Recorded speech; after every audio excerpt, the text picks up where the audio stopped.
छो वयं वंशानां चरितं परमाद्भुतम्।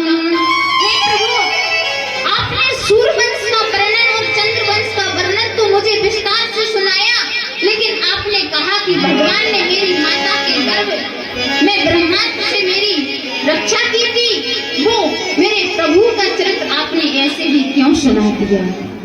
और जब इतना कहा तो आज राजन परीक्षित कहते हैं, सुखदेव जी बोले कि हे राजन, मथुरापुरी के राजा उग्रसेन थे, आहुत पुत्र उग्रसेन की पत्नी का नाम पवन रेखा था। और जैसे ही एक दिन पवन रेखा बगीचे में घूम रही थी, कालनेमी नाम का राक्षस उग्रसेन का रूप बनाकर के आया।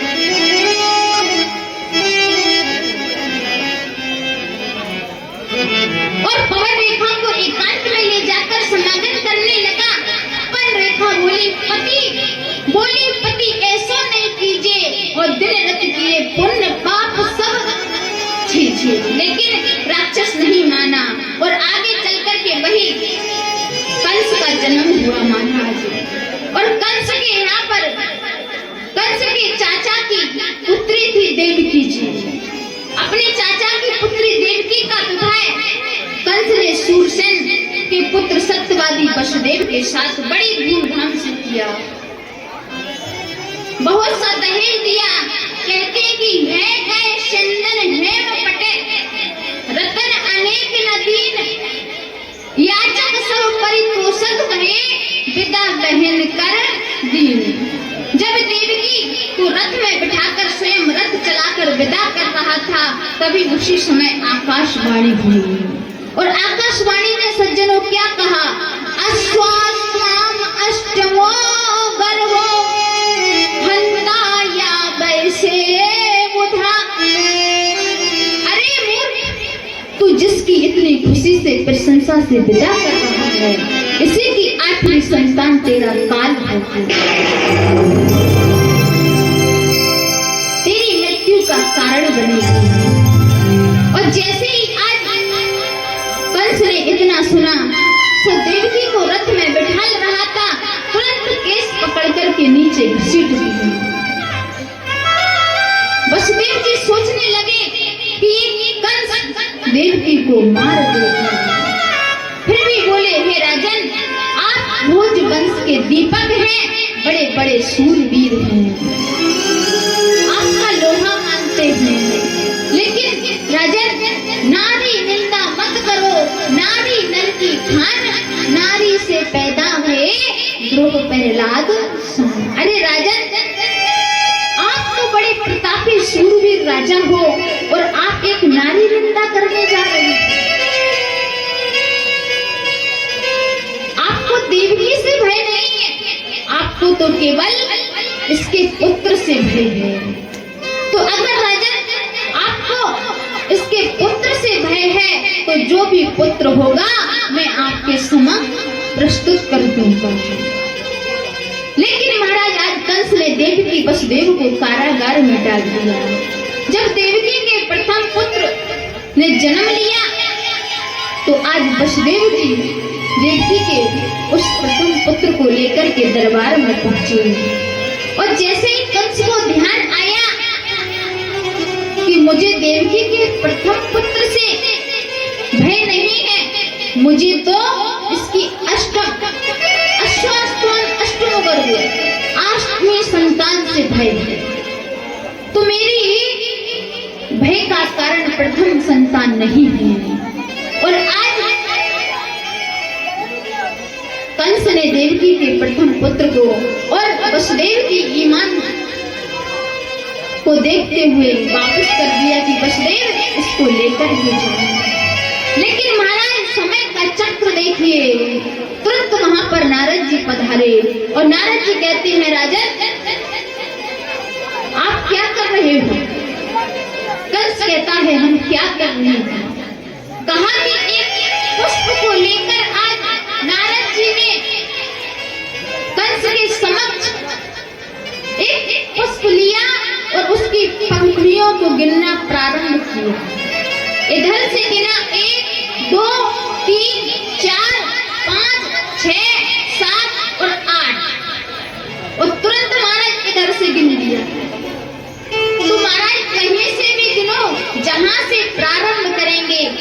पर 8वीं होगी। तो राजन, क्या पता देवकी की कौन सी संतान 8वीं संतान हो जाए तुम्हारी मृत्यु का कारण। और जब इतना कहा तो तुरंत आज कंस ने उस बालक को मंगवा करके पृथ्वी पर दे दिया। इसी प्रकार महाराज कहते हैं कि कंस ने देवकी के 6 पुत्रों को मार दिया।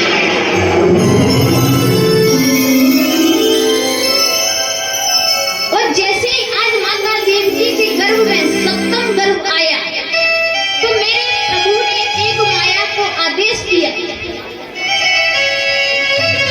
कि हे मां, तुम माता देवकी के गर्भ से उस गर्भ को खींच करके माता रोहिणी के गर्भ में स्थापित कर दो। आज योग माया ने वही किया। यही महाराज आगे चलकर 7वां बालक एक गर्भ से दूसरे गर्भ में करने से संकर्षण होने से इनका नाम बलराम पड़ेगा। और जैसे ही आज दरबार में सूचना भेज दी कि देवकी की 7वां गर्भ नष्ट हो गया। और जैसे ही आज माता देवकी के गर्भ में मेरे प्रभु साक्षात आ रहे हैं और जैसे ही आज माता देवकी के गर्भ में और उस कारागार में आज प्रभु आए हैं तो आकर के सभी देवता लोग स्तुति करने लगे। और किस प्रकार से स्तुति कर रहे हैं? सत्यव्रतम सत्य परम त्रिशतम सत्यस्य योनि निहतम च सत्ये सत्यस्य सत्यमृत सत्यनेत्रम सत्यात्मकम त्वं शरणं प्रपन्नः। हे भगवान, आप सत्य के संकल्प स्वरूप हो, जो सत्य हमेशा से सत्य रहा है, चाहे त्रेता हो, सतयुग हो या द्वापर हो या कलयुग हो, जो सत्य है वो सत्य कभी बदल नहीं सकता। इसीलिए तो देवों ने प्रभु को बार बार सत्य सत्यम सत्यम कहा। और जैसे ही इस प्रकार से स्तुति की है तो आज देवता कहते हैं कि आप शीघ्र ही धराधाम पर आकर के संसार का कल्याण कीजिए। और आज जैसे ही वसुदेव जी ने आज देवताओं की स्तुति को देखा है और तुरंत मेरे प्रभु ने आज कारागार में चतुर्भुज रूप में प्रकट हो गए। जैसे ही आज मेरे प्रभु का चतुर्भुज रूप देखा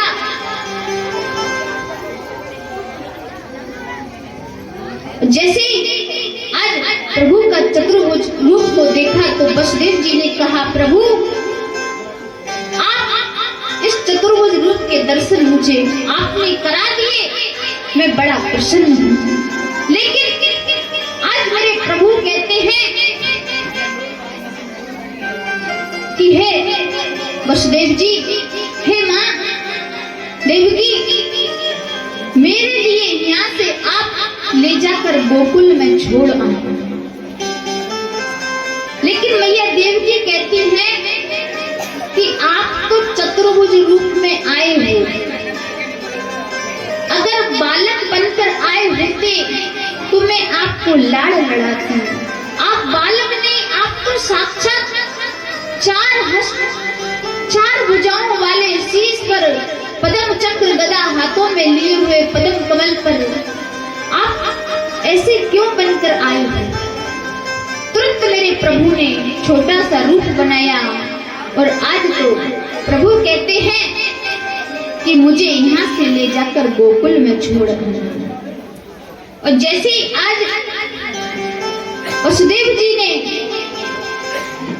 कहा कि मेरे हाथ पैरों में तो बेड़ी है, तो आज प्रभु कहते हैं कि वसुदेव, जब माया होती है तो बेड़ियां रहती हैं, और जब मायापति आ जाता है तो वो माया छोड़ करके चली जाती है।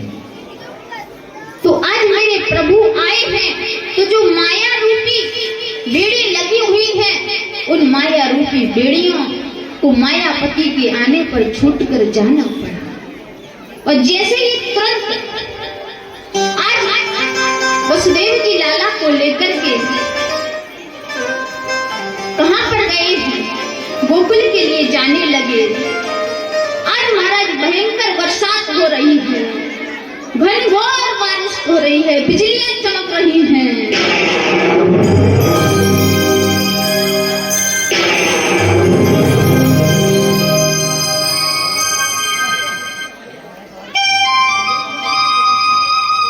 उसी समय जिस प्रकार से बारिश हो रही थी, शेषनाग जी ने सोचा मेरे प्रभु जा रहे हैं, तो तुरंत छत्र का रूप बना करके आज शेषनाग जी खड़े हो गए।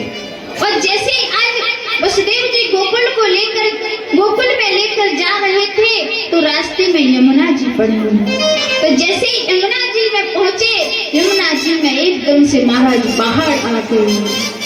और जैसे आज वसुदेव जी यमुना जी को पार करने को जाते हैं, तो यमुना जी तो आज वसुदेव जी के घोड़ी तक आ गई।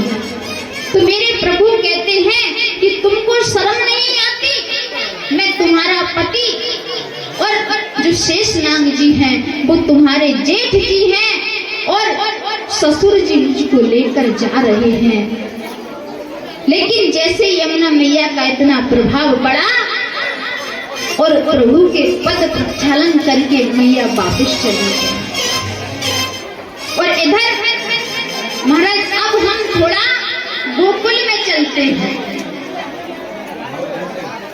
अब हम गोकुल में चलते हैं, तो महाराज थोड़ी ब्रज भाषा है।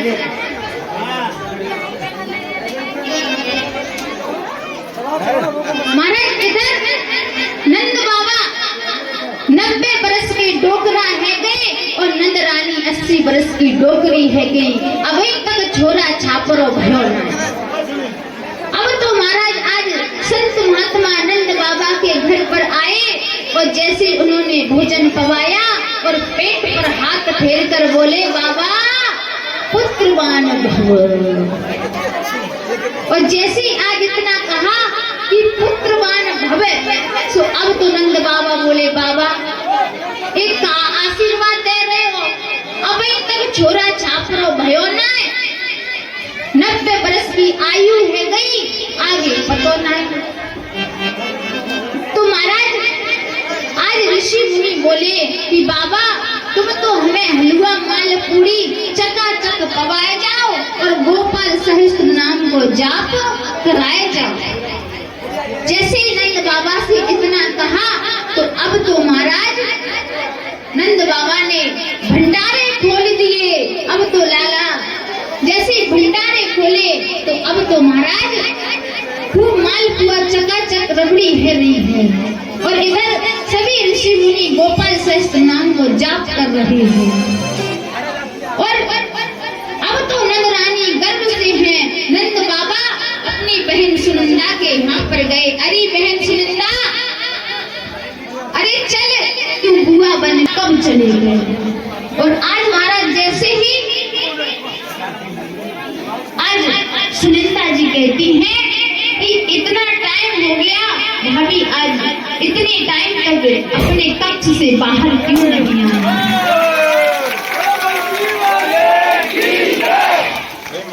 जैसे ही महाराज आज इतना कहा, तो अब तो सुनंदा जी ने देखा कि मैं जाकर देखूं, तो और भाभी के बगल में एक नन्हा सा बालक लेटा है। और जैसे ही नन्हा सा बालक को लेटे देखा, तो आज तो सुनंदा जी बोली है गयो, है गयो, है गयो। तो सभी ग्वाल वाल दौड़ करके बोले अरे लाली कहाँ भयो, कहाँ भयो। सुनंदा जी बोली शांत में जाओ, अबे कछुना भयो। सुमारा ऐसा शांत पे गए, पहले जा बताओ हम भैया कहाँ है। कहीं अथाई पे बैठे नंद बाबा माला सटकाए रहे, कोई माला से टकरा रहे। सुनंदा जी दौड़ी दौड़ी आज अथाई पे गई है भैया। कोई हाँ लाली कहा बात है, और न दौड़ करके कहा भैया बधाई हो। और जैसे सुनंदा जी ने आज इतना कहा तो अब तो नंद बाबा बोले कि अरे लाली क्या बात की बधाई हो। तो तुरंत सुनंदा जी बोली कि भैया तेरे घर लाला को जन्म हो गयो। तो जैसे ही इस प्रकार से आज कहा तो अब तो महाराज नंद बाबा दौड़ करके आए हैं और ब्राह्मणों से कहा कि मेरे घर पर बाबा तुम्हारे आशीर्वाद से लाला है। और तुरंत ही महाराज आज तो सारे ब्रज के गोपी ग्वाल आज बाबा नंद को और मैया यशोदा को बधाई देवे के टाइम आ गए। तो पहले तो हमारे भैया बधाई देंगे बाबा को। अब महाराज बात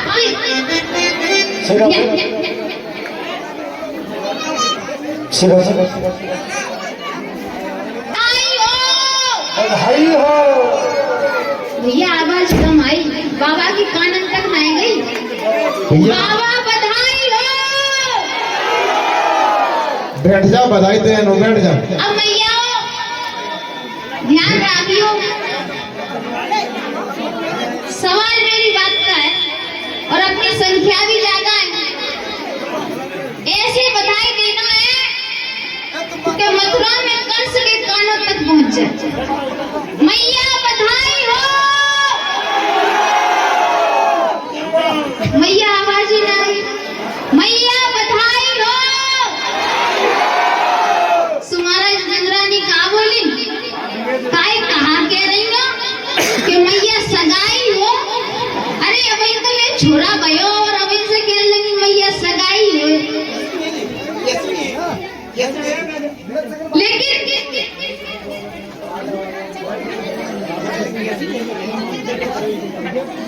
से सभी गोपी ग्वाल आज मैया को और बाबा को बधाई देने आ रहे हैं और हम सब भी आज लाला का जन्मोत्सव मनाएंगे और बधाइयां देंगे।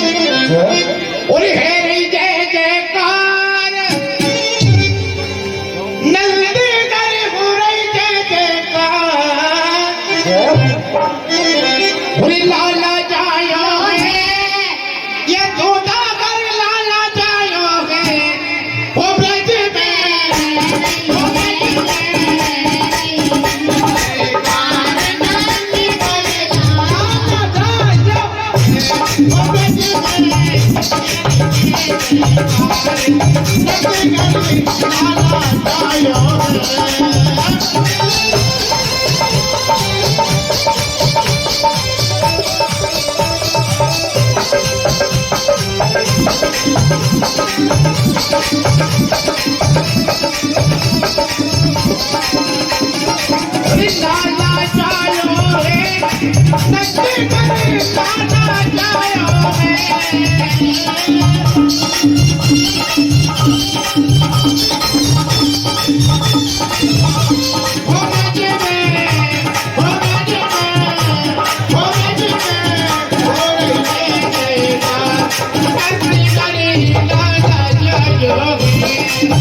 बिहारी लाल की इसको भूल ना फेंको, बताइए कहो। करेंगे। उसके बाद सभी माता बहनें खूब प्रेम के साथ आनंदित होकर पढ़ाइयाँ गाएंगे और बताएंगे। बोलेंगे हैप्पी बर्थडे टू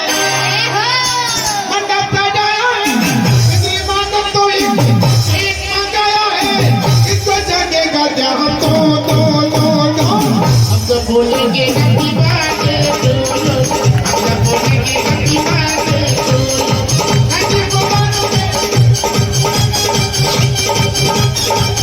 एक आया है इसको जगेगा हम सब बोलेंगे हैप्पी बर्थडे टू यू, हम सब बोलेंगे happy birthday to you.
Happy birthday to you, happy birthday to you, happy birthday to you, Krishna,